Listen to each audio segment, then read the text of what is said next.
What's going on, guys? It's your boy Az. We are back here. We have just got confirmation last night that we will have another Horseman coming very soon here, and it looks like it's going to be in the next update. And also looks like it'll be very similar to the format of the first Scourge event.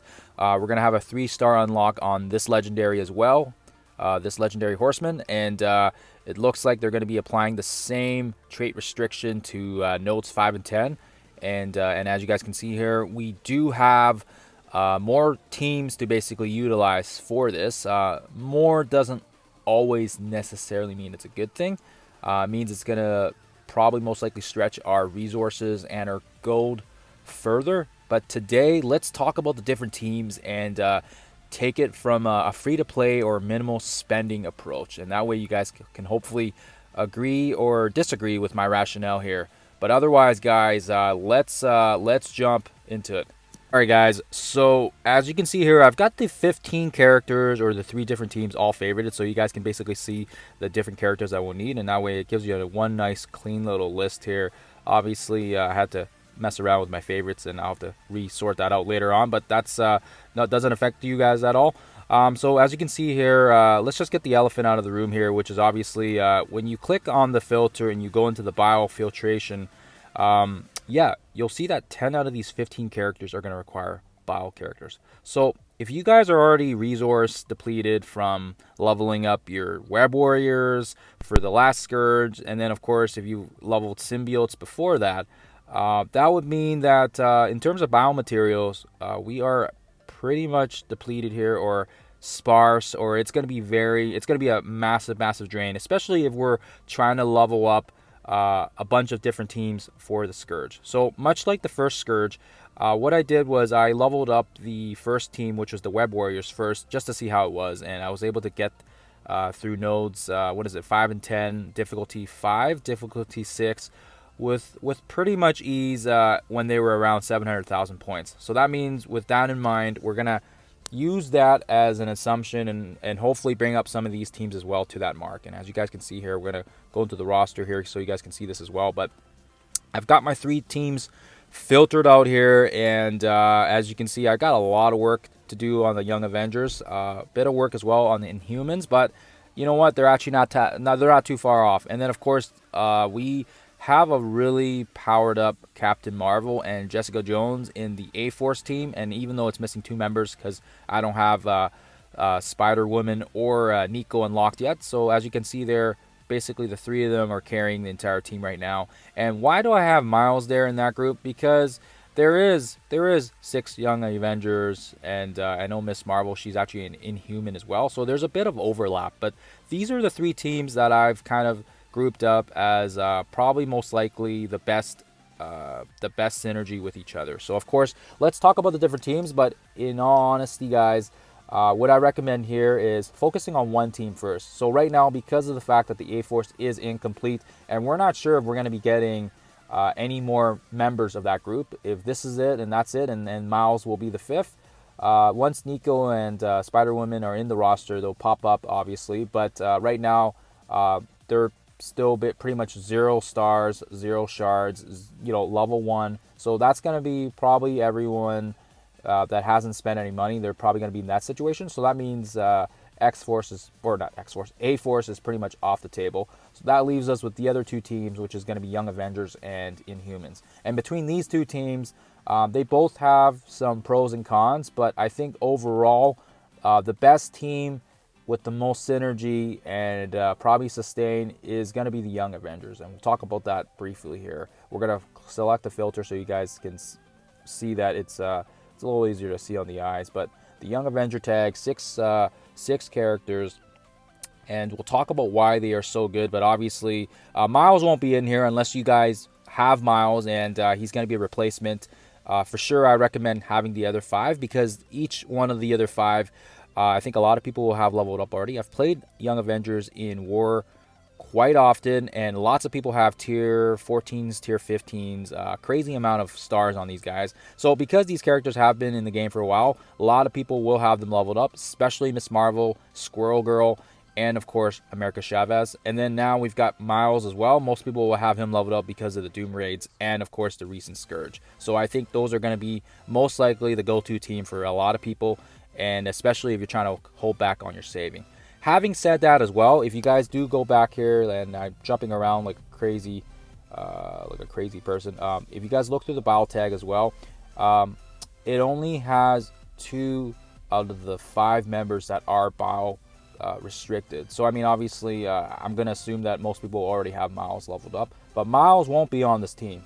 You can bring Miles in, but like I said, I think he's gonna be better off on a different team, even on the Inhumans, because the other 5 Young Avengers synergize better together. So having said that, if we're not including Miles, that means Miss Marvel and Squirrel Girl are only going to be the 2 out of the 5 that require that biomaterial, which actually puts us in a nicer advantage, which means we can basically pump that biomaterial into the other teams if you wish. So anyways, America Chavez, she's going to be great because of her passive.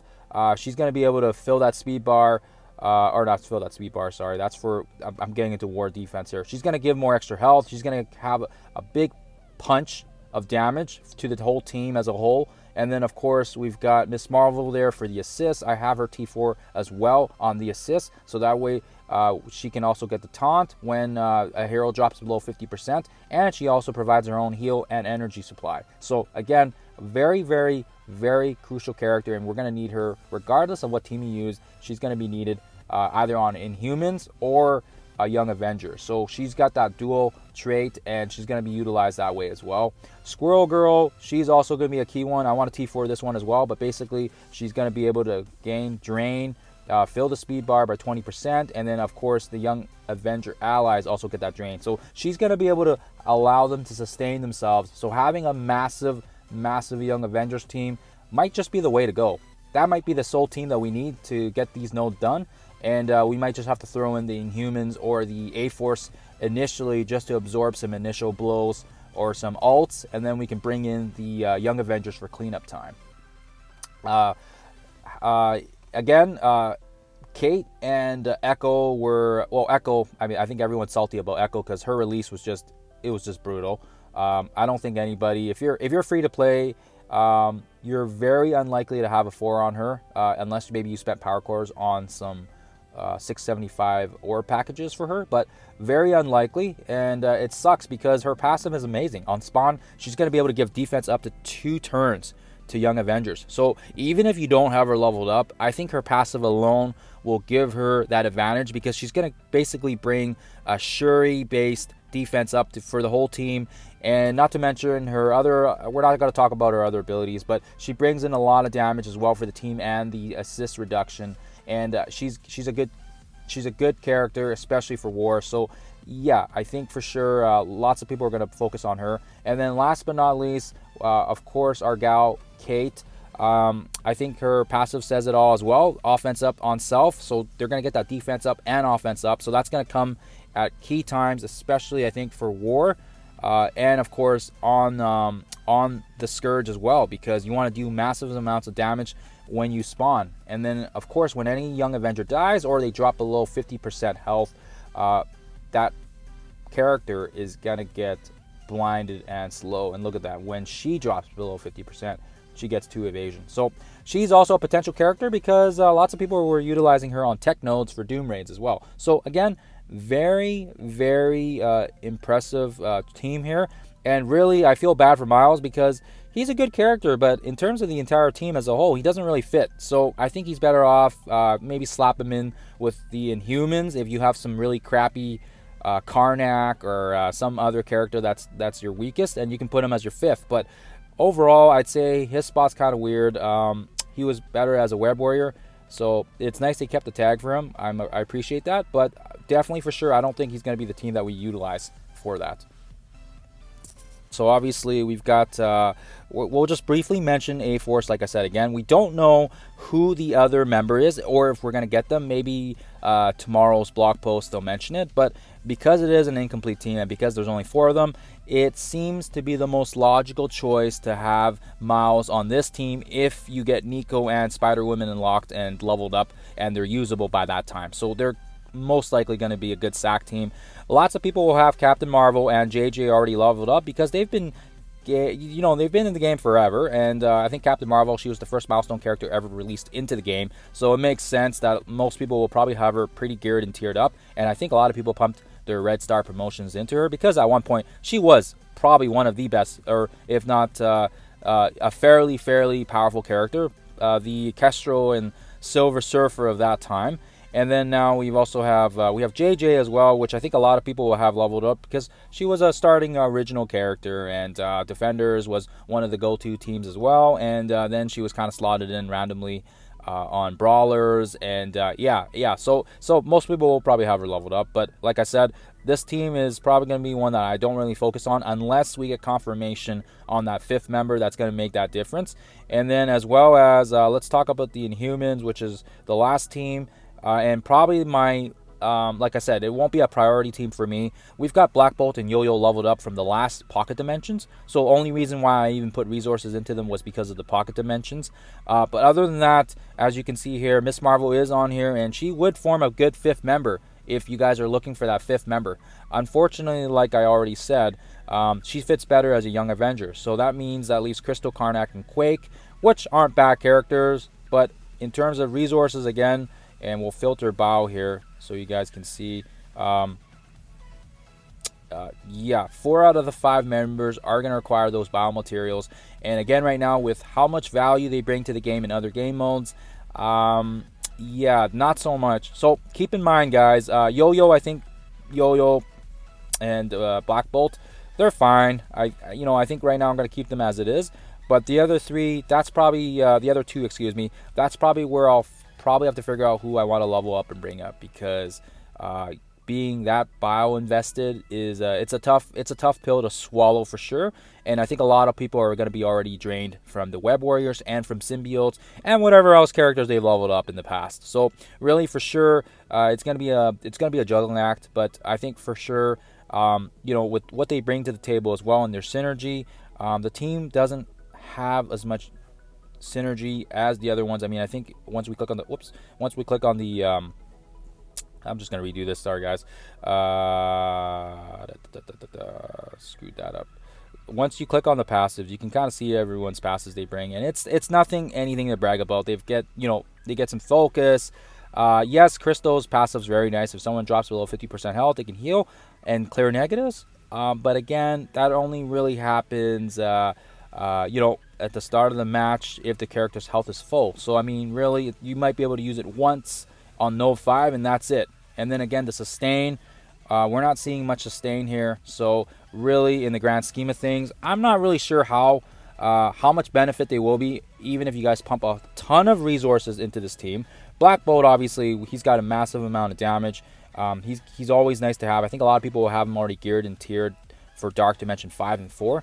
But really, there's not too much synergy from these guys. I mean, really, Karnak, clearing positives. If Black Bolt's an ally, he gets more focus. Woohoo, apply disrupted. So really, I feel like there's a lack of synergy on this team. And really, right now, when we're talking about the 3 teams, there really is only one team.